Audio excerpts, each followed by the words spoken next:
So Charles Bierbrier is an experienced entrepreneur with a background in the banking and investment management industry. He founded and launched a craft brewery where he developed, brought to market, and grew a portfolio of premium brands of beer over the span of more than a decade. Charles is the entrepreneur in residence at the John Molson School of Business at Concordia University, where he interacts with students, conducts lectures, and acts as a mentor. He's also a faculty member in the Department of Business Administration at Dawson College, where he lectures on marketing, management, and entrepreneurship. Charles enjoys giving back to the community through his involvement in several charities and foundations.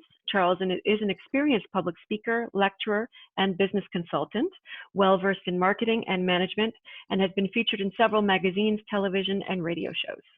He's a graduate of McGill University with a Bachelor of Arts in Economics, a Master of Business Administration from Concordia University, and a certificate in Sustainable Business Strategy from Harvard Business School. So please join me in welcoming Charles.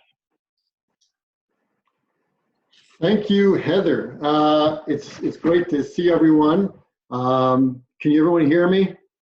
Yes. Yep. Nod your heads, wave your hands, and do all that. 20 years in Rotary, I have to say, I was wondering when I was thinking of what to, when I was thinking about my talk, I said, I wonder how many years it's been. And so it ties in well to what I was going to talk about. When I was initially asked to speak, obviously months ago, we were looking at in-person, and at the time I thought it was more of a, I guess, sort of updated classification talk or what's going on. As you see, in those 20 years, I've reinvented myself more than once. When I joined, Gene Zinni had met me and brought me to a luncheon, and I was working as a young stockbroker for Merrill Lynch. After going to business school, I went to banking, and then I eventually decided to pursue a passion, which was beer, right? Gotta follow your passion, and launch that brewery. And I think a lot of you came down to the brewery maybe 10 years ago. I had an event there, you came down, we had a luncheon, and for the last 10, 15 years, I'd say, really focused as the beer guy. Came out of a passion, built different brands, worked with a lot of well-known restaurants in the city, Joe Beef and Burgundy Lion and L'Oreal and Tavern, and all these great restaurants, and making custom beers. Expanded the business from Montreal into Toronto, actually into Chicago in the last few years, and things were great. But there was a feeling that it was time to do something else, and timing is everything, right? Timing in life is everything. And so I decided about a year ago that I wanted to get out of the beer business. And so, again, some of you may or may not know, some people still say, oh, where can we get your beer? I had to sort of reinvent myself, and I thought hard. I said, look, I have an established business. I have a client base that's very loyal. I'm very invested in this. What am I going to do next? And, a lot of times I gave a lot of talks over the last few years. And in particular, I was asked to be entrepreneur in residence at Concordia at John Molson, where I did a lot of guest lecturing and involved with different initiatives with the students there. And I also started teaching business courses at Dawson, which is an amazing, wonderful experience. And so all of this to say, it sort of segues into what I'm going to talk about. Although I joined as a broker, a stockbroker, involved into a brewer, I'm now sort of evolved into the role of educator and academic. So for those who haven't seen me in a while or haven't spoken to me, a bit of a transition. And I think it ties in well. I mean, Heather started off by saying, look, we're doing these Zoom meetings and we're trying to adapt. We're trying to learn. We're learning every week. They're a little bit stressful. The same thing applies. I did that in my own personal life, in my own career, reinventing, adapting. And so the same thing applies to business strategy, right? How do we innovate and how do we adapt? And I think the key here is really, you've got to look at your external. You've got to look at your surrounding and be able to respond to it. So a word I use a lot when I talk to entrepreneurs, talk to business people, it's this idea of pivoting, right? You've got to be able to pivot very quickly and respond. And I think the driving the main idea here is that crisis, right? The crisis is often the driver of change, right? It forces us, as we're seeing right now, right? It's forcing us to adapt and find new solutions.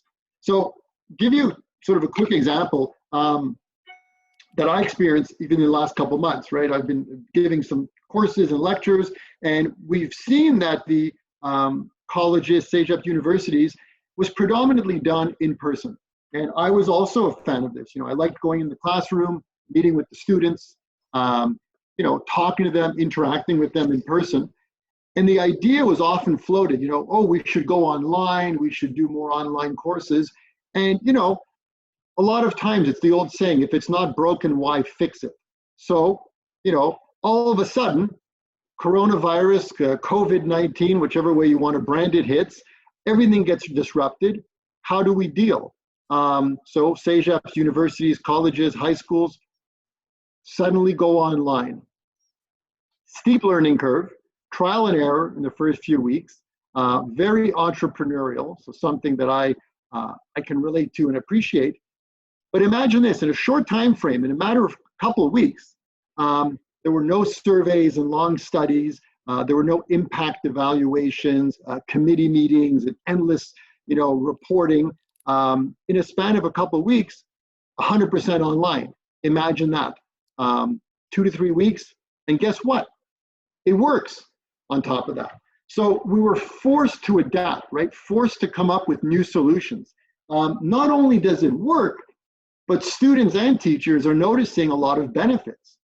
Now, what does it mean? Going forward, a lot of these technologies, a lot of these insights that we're gaining are here to stay. So what we talked about for years and was a slow process to you know, should we integrate online learning and how are we going to use it and what platforms and all the stuff, boom, here we are, we're doing it, and it's here to stay. That was just one example. The importance of innovating and adapting.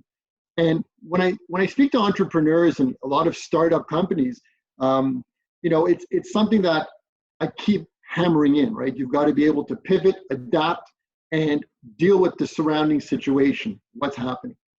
I've been talking to some friends and colleagues and experts in you know, various industries, and I'm fascinated by the level of innovation that this pandemic is essentially you know, creating and resulting. Talking to a friend of mine in the real estate industries and commercial office real estate, and he's saying, listen, he goes, this is going to have a huge impact on the layout and how we have office space. So is the open concept office, right? We loved so much, these open concepts, these hot desks, sharing desks, co-working, is that a thing of the past? Are we going back to closed private desks and cubicles? You know, we've also seen work from home. Guess what? Here again, it works. More and more companies are insisting, right, requiring us to work from home. We've done it. It's working. It's as effective, and we're embracing it. And so again, businesses are going to integrate that as part of their strategy. In just the past few weeks, there's companies like, you know, Twitter, Shopify here in Canada. They've announced that people can work from home indefinitely, right? So again, these changes, these drastic changes, are here to stay. Again, looking at grocery stores, we're used to going to the market and going to the grocery store and picking the food. And, you know, I've been going recently with my mask on and gloves and using my hand sanitizer. But more and more, you can order your groceries online, right? This is becoming the norm.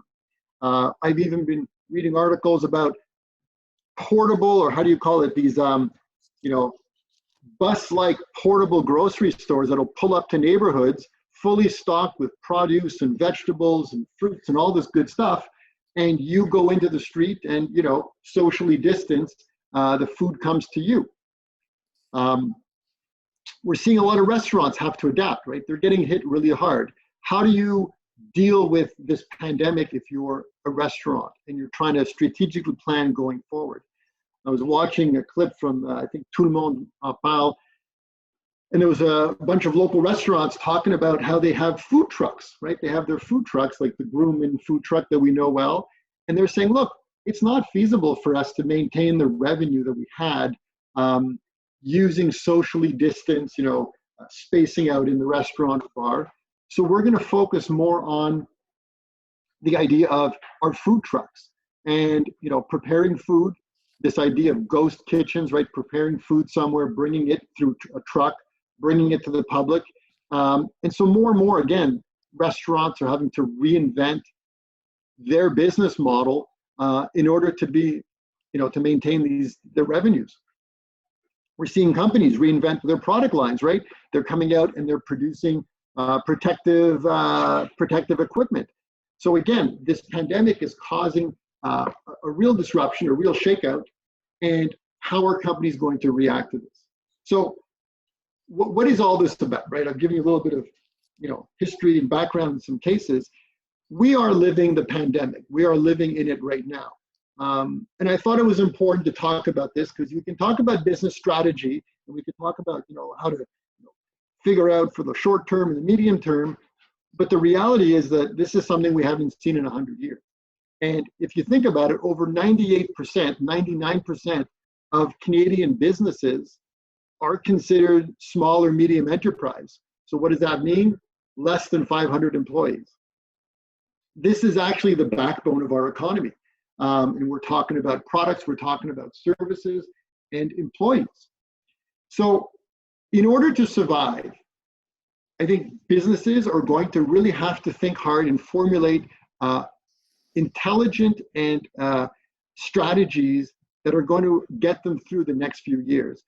And I think that comes down to these sort of 3 points that we're living right now. And I was reading this the other day, and I think HBR, and it was a great article saying, look, we have these 3 situations. The first one is the current.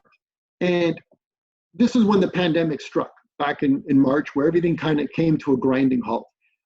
We're living it now. We're sort of getting out of it. And it's all about, okay, how do we mitigate the damage? How do we sort of, patch everything and sort of assess what's happening and get the minimum, the essential services, out, and how do we maintain the business? Stage 2 is all about the reopening, which we're experiencing now, right? We're seeing industries slowly starting to open up. And it's really important to say, okay, strategically, if we're in this industry or whatever industry it is, what are the guidelines that we have to follow and how are we going to implement the social distancing? We may be in this, and again, I'm not an expert, I have no crystal ball, but we hear everything from 12 months, 18 months. I mean, this could be 2 years like this in some variety. So we don't want to get depressed. We can still live very full lives.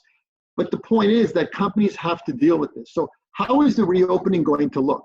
And we saw in Montreal downtown, right? People trying to space out one at a time, sanitize your hands.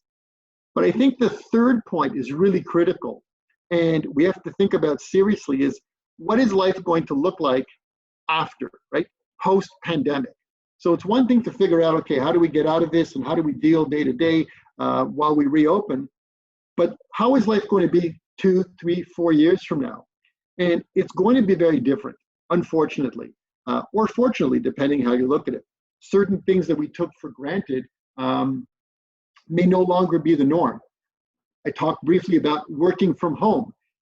Again, think about certain organizations where they really prided themselves on the culture. I know I have friends that run tech companies and they had great corporate culture, right?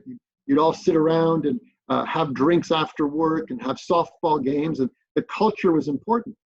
How does that work when everyone's working from home? How do you foster a sense of real, organizational, closeness and culture? We may be looking at how we rewrite the supply chain. Maybe there's going to be much less of a dependence on China and other countries, and a switch back to locally produced. We're seeing that happening right now. How do we, build and prop up our local economy? We're seeing more and more contactless purchasing. So everything from no cash, right, using the tapping of the credit card or debit card, cash may no longer be relevant or, out there. Curbside pickup, right? You place your order, you pull up to the store, they come to your trunk and drop it off. All these things may start to become the norm, and this leads to specific opportunities, right? There may be new businesses or new ways of doing business or new products that come out of this. There may be other companies or types of industries that are going to be hurt dramatically. So which ones are going to stay, which ones are going to thrive, and how do we integrate that into strategy? I think the key really comes down to, I always sort of harp on this, is being able to adapt quickly, being able to innovate. How do you reinvent yourself given the situation? And I think smart companies that are coming up with their strategies right now and looking towards the future have to do this. But I really think it's going to be also closely related to, always value to customers, this integration of stakeholders, and more linked to the human side, right? We're seeing this. The values of the organization, taking care of our employees, paying them well, treating them well. And I think we're going to see that closely linked to the environment, right? Taking care of our planet, sustainable practices. And I think just overall, as Rotarians, we can relate to this, doing good business, right? Doing mutually beneficial and good business. So I think, again, this is sort of a gloss over, but we're living something unique. It's having a massive impact on how companies, plan for the future, how they deal. And I think the ones that are very, very open-minded, flexible, dynamic, and open to responding are going to succeed. So those are my thoughts. I hope you found them interesting. Again, just wanted to keep you a little bit entertained over a Zoom lunch, let you know what I've been up to, and I'm happy to take any questions. Open-minded, ready to pivot. That's Rotary. Yeah. That's Rotary Westmount specifically. That is us. Well done, Charles. All right. How do you feel about the real estate? And I'm thinking about large commercial buildings, considering that there'd be more and more people working at home rather than occupying buildings. What are your thoughts on that? Well, it's interesting. I was talking to a lot of, we have real estate professionals in our club, but I was talking to some developers and some owners of major towers, and the sense is the following. Look, on one hand, certain businesses are going to need even more space because you have to socially distance now. So some offices may need more office space. They may need more warehouse or more even operational space in order to have people working in the proper distances. However, that being said, Andy, some types of business models will say, look, you can work from home, and half the company might go home and they don't need as much space. So I think that's a little bit up in the air. It's to be seen. But if you had my feeling, and again, I'm not trying to be pessimistic, but I think retailing is going to change dramatically. We're seeing a lot of companies that we know, big ones, closing locations. So I think, if we look at storefront and all that, that's going to be, I think, moving online, and there may be less of it. The last time there was a big forced change was World War II, if you want, where people moved from, regular production for consumer goods to war goods. And there were a lot of changes that happened that pivoted, the biggest being women working in factories. But after the war, it pivoted back. All the women got booted out. And so that there's no guarantee that a change will be permanent. What do you think, because you know what, Jim, you raise a very good point. And again, no one knows, right? No one has this crystal ball, and it's something that people think about, right? Maybe we're going to be, 6 months from now, a year from now, we're all going to be in a crowded pub and hoisting a pint and watching a movie in a crowded theater. And I would love that. I'm sure you would love that. But I think what I'm really trying to say is, I think certain things are here to stay, right? We've been pushed into Zoom meetings, online learning, you know, ordering things online, and some of that is here to stay. And I think we have to integrate that into the business model. You mentioned, you know, some companies are going to find opportunities. They're going to be producing protective equipment. You know, there's going to be new products that are going to be demanded. But you're right, history repeats itself. People forget. You know, I wouldn't be surprised 10 years from now and all this is sort of, oh yeah, that pandemic of 2020, it's like, oh yeah, that was a little blip in history. But certain things are here to stay, that's for sure. We've tried it, and when it comes to technology, it's hard to go back. You know, I can just give you one little point. I was sitting this morning, you know, having my coffee, and I was thinking back to all the meetings I used to have in a day, and I would run downtown and go here and then get back in my car and find parking and drive somewhere else. And I was always on the go and eating in my car, and it was unhealthy and stressful. And then I thought, wow, this is great. I mean, after I hang up with you guys on Rotary, I have another call with some Americans, and boom, I'm there and we can do our, and I said, this is great. You know, I can, from the comfort of my, you know, living room, I can be anywhere. That being said, I think we all agree we miss the contact, the human contact and the socializing, because a lot of times after meetings, I would be in board meetings, we'd all go for a beer after, or all go for a dinner. And I think that it's finding that balance, right? We're going to be, you know, there may be more productivity, there may be more technology available to us. And we may say, you know what, certain meetings do not require us to meet all the time. But even Rotary, and I'm not saying this, I'm thinking, you know, this is off the cuff as we talk.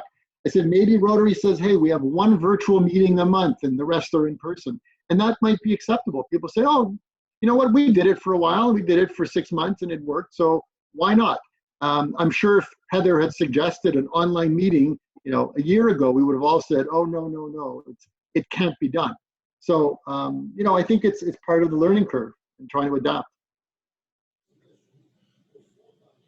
You can see how being something being thrust upon you, forced upon you, causes adaptation. There are lots of nice things about having to stay home and doing our meetings like this. I cannot wait for the kids to go back to school. There's a reason why I'm not a teacher. I am no good at it. Teachers don't get paid enough, and I can't wait for them to go back to school.